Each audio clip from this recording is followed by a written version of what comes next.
Singapore, যার official নাম Republic of Singapore, এটাকে দ্য লায়ন সিটি এবং দ্য গার্ডেন সিটিও বলা হয়ে থাকে।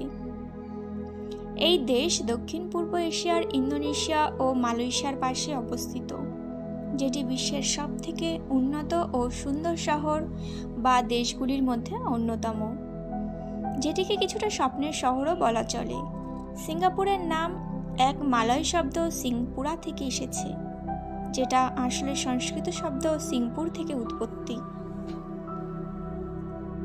যার মানে সিংহের দেশ, যার ফলে এখানে যথেষ্ট পরিমাণে সিংহের মূর্তি দেখতে পাওয়া যায়, যার মুখ দিয়ে জল পড়ছে। এখানে জনসংখ্যা প্রায় 56 লক্ষেরও বেশি। এখানে প্রায় 74% চাইনিজ, 13% মালয়, 9% ভারতীয় এবং আরও বিভিন্ন দেশের মানুষ থাকে। এখানে বৌদ্ধ, খ্রিস্টান, ইসলাম ও আরও বিভিন্ন ধর্মের মানুষ দেখতে পাওয়া যায়। সিঙ্গাপুরের $1 ভারতীয় মুদ্রায় 49 টাকার মতো। ভ্যাটিকান সিটি, মোনাকো এবং সিঙ্গাপুর এই তিনটি বিশ্বের এমন দেশ যেটা দেশ হবার সাথে একটা শহর বা রাজধানীও, যার জন্য সিঙ্গাপুরের রাজধানী ও এখানকার বড় শহর সিঙ্গাপুর। এখানে বেশিরভাগ ইংলিশ, চাইনিজ বলা হয়ে থাকে এবং তার সাথে মালয়, তামিলও বলা হয়ে থাকে।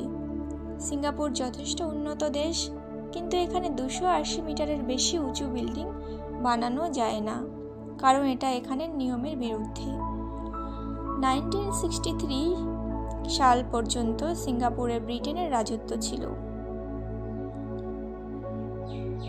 1963 ব্রিটেনরা সিঙ্গাপুরকে মালয়েশিয়ার সাথে যোগ করে দিয়েছিল, কিন্তু 1965 সিঙ্গাপুর ভোট গণনার মাধ্যমে মালয়েশিয়া থেকে আলাদা হয় এবং একটা স্বাধীন দেশে পরিণত হয়। পুরো বিশ্বের সামনে আসে সিঙ্গাপুর এবং টানা পুরো 50 বছর উন্নতির মাধ্যমে এই দেশ বিশ্বের সামনে একটা বিখ্যাত দেশ হিসাবে জানা যায়। যদি আপনি সিঙ্গাপুরে ঘুরতে যান তাহলে আপনার ইউনিভার্সাল স্টুডিও অবশ্যই যাওয়া উচিত, কারণ এখানের অপূর্ব সৌন্দর্য আপনাকে মুগ্ধ করবে। সিঙ্গাপুরে খুবই ছোট দেশ, কিন্তু এটা যথেষ্ট উন্নত ধনী দেশ।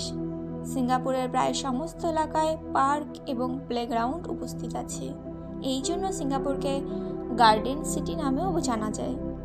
এখানে রাস্তায় যেখানে সেখানে ময়লা আবর্জনা ফেলা দণ্ডনীয় অপরাধ, এর জন্য আপনাকে জরিমানাও দিতে হতে পারে। সিঙ্গাপুরই খুবই সুন্দর ও উন্নত দেশ এবং এখানে সৌন্দর্যকে দেখতে প্রতি বছর 1.5 কোটিরও টুরিস্ট ঘুরতে আসে।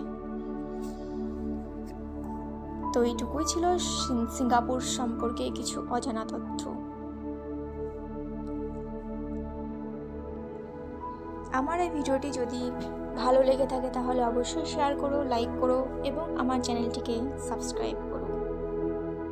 ভালো থেকো, সুস্থ থেকো। সবাইকে ধন্যবাদ ভিডিওটি দেখার জন্য।